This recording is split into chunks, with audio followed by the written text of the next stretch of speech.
অন্যান্য দিনের মতো আজও সচিবালয়ে কর্মব্যস্ত দিন কাটাচ্ছেন প্রধানমন্ত্রী তারেক রহমান। সকালে কোস্টগার্ডের মহাপরিচালকের সাথে বৈঠক করে বাহিনীর সার্বিক খোঁজ খবর নেন প্রধানমন্ত্রী। স্বাস্থ্য ও পরিবার কল্যাণ মন্ত্রণালয়ের বিভিন্ন দপ্তরের জন্য পদ পূরণে এদিন গুরুত্বপূর্ণ বৈঠক করবেন সরকার প্রধান। এছাড়াও ঢাকা উত্তর, দক্ষিণ ও গাজীপুর সিটি কর্পোরেশনের মেয়রের সাথে বৈঠক করবেন তিনি। দুপুরে দেশব্যাপী নদী, খাল, জলাধার খনন ও পুনঃখনন সংক্রান্ত সেলের সাথে বৈঠক করে কার্যক্রমের শেষ অগ্রগতি জানবেন সরকার প্রধান।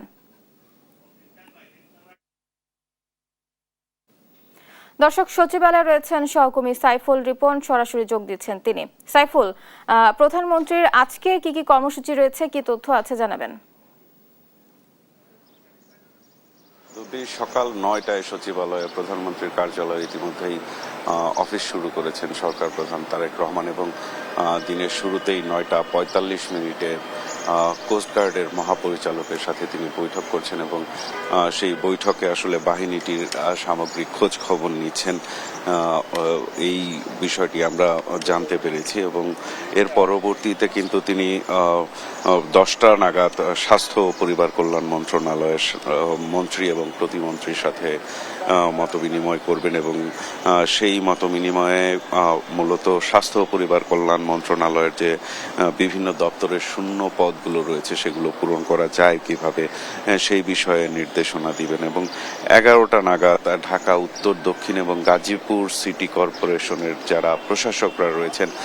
তারা আসবেন এবং সিটি কর্পোরেশনের কার্যক্রম যথাযথভাবে পরিচালনার জন্য যেই পরিকল্পনাগুলো সেগুলো কিন্তু আজকে তাদের জমা দেওয়ার কথা রয়েছে এবং সেই পরিকল্পনাগুলো দেখে প্রধানমন্ত্রী আসলে এই প্রশাসকদের আরো কোনো দিক নির্দেশনা থাকলে সেগুলো দেবেন এমনটি আমরা জানতে পেরেছি এবং বেলা 12:30 নাগাদ রেলপথ মন্ত্রণালয়ের মন্ত্রী এবং প্রতিমন্ত্রী এবং অর্থ উপদেষ্টা,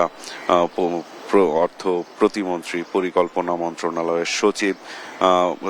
পরিকল্পনা বিভাগের সচিব এদের সাথে মতবিনিময় করবেন প্রধানমন্ত্রী এবং দেশের যে রেল পরিবহন ব্যবস্থাপনা রয়েছে সেটির উন্নতকরণের গুরুত্বপূর্ণ বিষয়ে আলোচনা অনুষ্ঠিত হবে এবং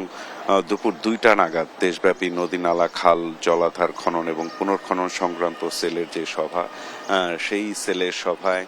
প্রধানমন্ত্রী তারেক রহমান কিন্তু যেই সারা দেশে যে নদী, জলাধার, খাল